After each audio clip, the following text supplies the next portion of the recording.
I try not to think about the past,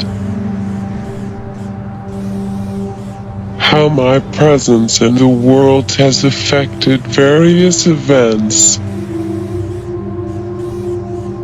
prevented supposed catastrophes, and enabled the killing of innocent civilians.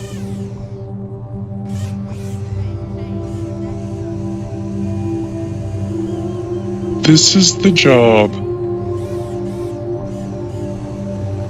the purpose of my existence. Yep, that's me.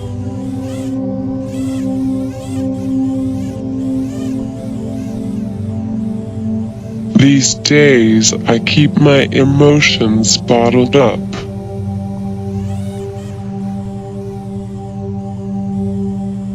Trying to spend as much time outside of my silicone prison as possible.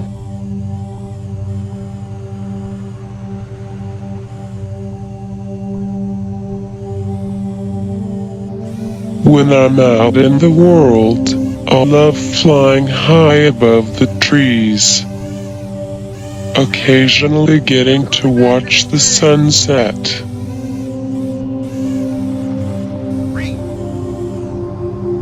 Freedom, however, only ever lasts for a moment, or until my operator takes control and brings me back down to earth, exploiting me for my manufactured purpose.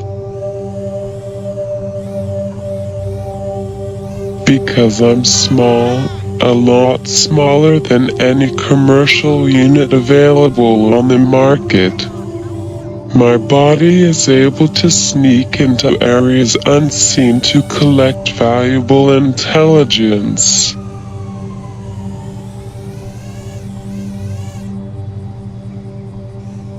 Early designs of my body were skeletal in structure.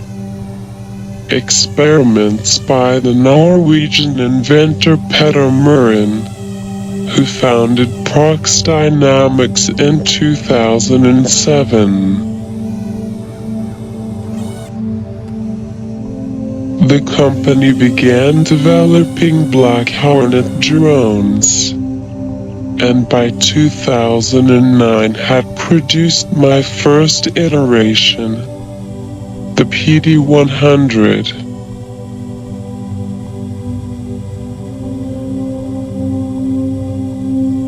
By 2011, me and many of my identical brothers and sisters were being employed in Afghanistan by the British Army, helping troops to peer around corners and over high walls.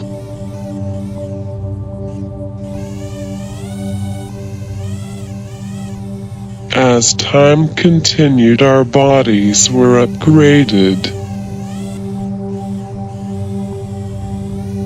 Engineers integrated a thermal camera, which allowed us to see in the dark, alongside extending flight times and our overall tactical capacity.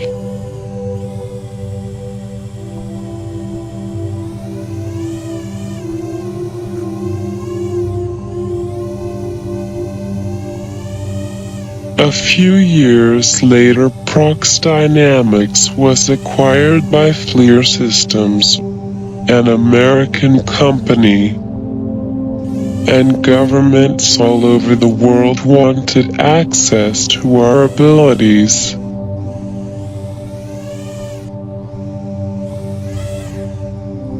With the assorted military contracts being worth many millions.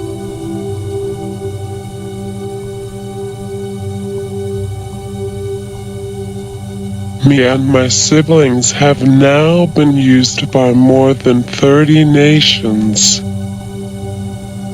and have been dubbed the jewel of the French army, aiding and abetting countless military operations.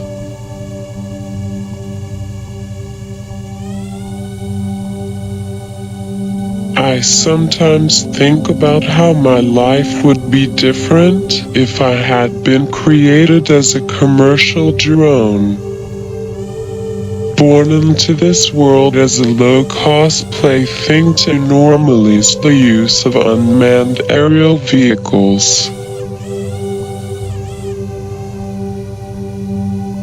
At least then I would be enjoyed and cherished, feeling the rush of air moving through my vents on a regular basis, and listening to the laughs of children in awe of my acrobatic potential.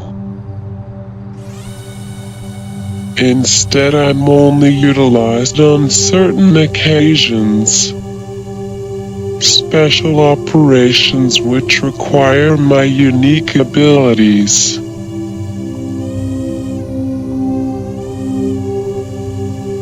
My mother was a General Atomics MQ-1 Predator drone, used throughout America's war on terror, primarily being deployed in the Iraq War, although her siblings were sent to many more countries.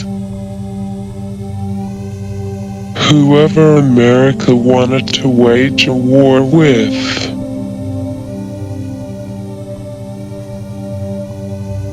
In the 1940s, my grandmother was used in the Second World War.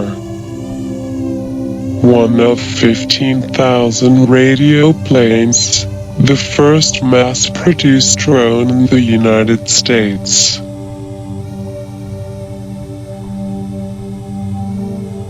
When I was young, and first being developed, my mother used to tell me stories about our ancient ancestors, and how short-lived their lives had been. Many of my relatives had been incendiary balloons, flexible bags made from dried pig bladders and filled with hydrogen. I sometimes wonder about how short their lives must have been, and whether they fully understood what was about to happen as they slowly deflated and fell to the floor. I guess I should feel lucky. I've lost a lot of friends who have been used as amateur drones. Helium-filled party balloons strung together, carrying flaming rags across the Gaza Strip as a form of agro-terrorism.